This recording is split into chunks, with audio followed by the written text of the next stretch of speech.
नाजरीन, एक नौजवान शादी की पहली रात देर तक घर नहीं आया। माँ बार बार दरवाजे को देख रही थी कि बेटा कब आएगा। माँ की ख्वाहिश थी कि मैं और नई दुल्हन और बेटा इकट्ठा खाना खाएं। जितनी देर हो रही थी माँ की परेशानी बढ़ी जा रही थी। सर्दी का मौसम था और माँ की उम्र भी ज्यादा थी। जब सर्दी हद से बढ़ जाती तो 5 मिनट के लिए वो कमरे में जाती और फिर वापस हो जाती। एक दफा जब माँ कमरे में चली गई तो बेटा बाजार से अच्छा खाना लाया और उस खाने की वजह से वो लेट भी हो गया था। बेटा सीधा अपने कमरे में चला गया और बीवी को कहा कि मैं बाजार से आपके लिए अच्छा खाना लाया हूँ। बीवी ने कहा कि ठीक है, लेकिन आपकी माँ ने भी रोटी नहीं खाई। मैं माँ को बुलाती हूँ ताकि खाना भी हम साथ खाएं और मालूम भी हो जाए कि उनका बेटा आ गया है। बेटे ने कहा कि छोड़ दो माँ को, हम दोनों खा के फिर माँ को दे देंगे और बता भी देंगे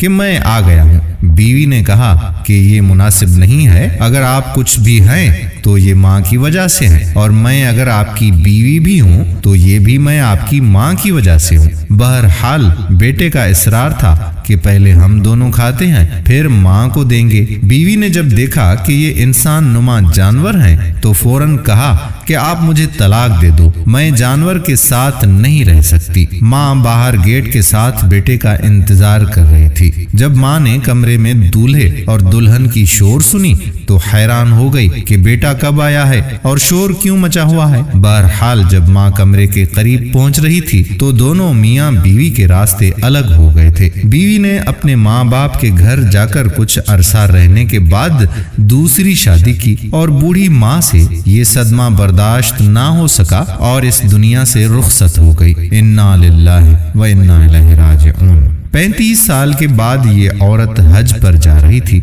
अपने 5 फर्मा बरदार और बहुत मालदार लेकिन माँ के साथ गुलामों की तरह काफले की शक्ल में जा रहे थे। एक फकीर बहुत ही बदहाल भीख मांग रहा था। जब औरत ने देखा तो अपने बेटों को कहा कि इस बंदे को बुलाओ। बेटों ने उस फकीर को बुलाया। औरत ने जब करीब से देखा तो खुद जाके फकीर को कान में कहा कि क्या माजरा है, क्या आप भीख मांगते हैं? फकीर ने कहा कि सारी उम्र बहुत पैसा कमाया, अभी जब बूढ़ा हुआ तो बेटों ने घर से निकाल दिया है और अभी मजदूरी नहीं कर सकता हूँ तो मजबूर होकर भीख मांग रहा हूँ।